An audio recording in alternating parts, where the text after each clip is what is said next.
Денеска одделението за внатрешни работи Кавадарци до основното јавно обвинителство за гонење на организиран криминал и корупција Скопје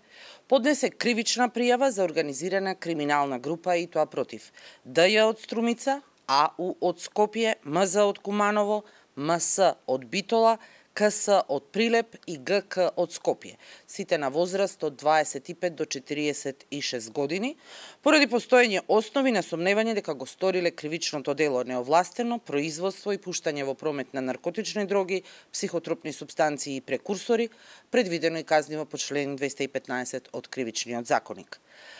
Имено Одделот за криминалистичка полиција, сектор за недозволена трговија со дрога, оружје и опасни материи во соработка со Одделот за спречување на организиран и сериозен криминал и специјалната антитерористичка единица Тигар, а со поддршка на Американската служба за борба против дрога ДЕА, спроведоа повеќемесечна истрага во координација и по насоки на јавен обвинител од основното јавно обвинителство за гонење на организиран криминал и корупција,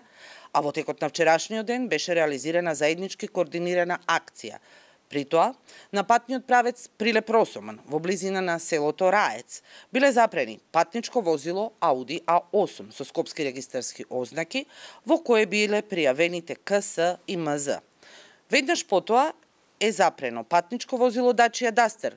со скопски регистарски ознаки, управувано од АУ, каде како сопатник бил ГК, а заднив и товарно возило Комбе, во кое се наоѓала поголема количина дрога, спакувана во 40 картонски кутии, во кои имало 400 полиетиленски пакувања со дрога.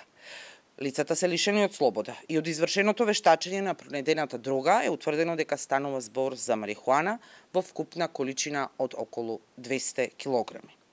Во Прилеп, во исто време, лишен е од слобода МС, кој управувал товарно возило Ивеко со битолски регистарски ознаки, додека во Гевгелија на бензинска пумпа бил лишен и организаторот на криминалната група, ДЈ, кој управувал патничко возило Опел Астра со скопски регистарски ознаки.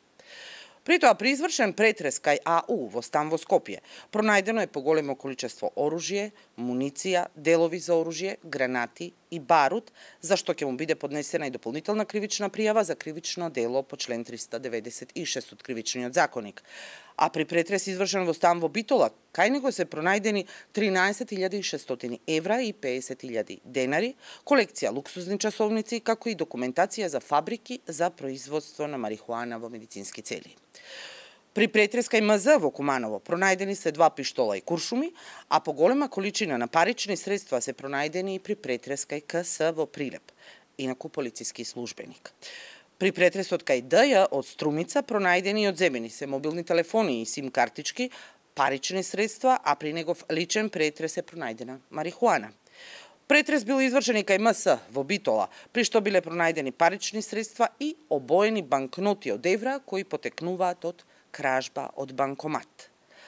По наредба на јавен обвинител и добиена наредба од судија на претходна постапка, во соработка со Комисијата за оценување на исполнетост на условите и контрола за производство на медицински канабис при Министерството за здравство,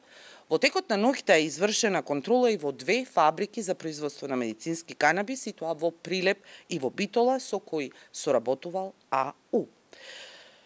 Сите 6 лица се лишени од слобода и денеска ќе бидат изведени пред судија на претходна постапка од основен кривичен суд, а продолжува интензивна истрага со цел идентификување на други инволвирани лица во неовластена набавка, држење, пренесување и продажба на наркотична дрога. МВР продолжува со бескомпромисната борба со криминалот.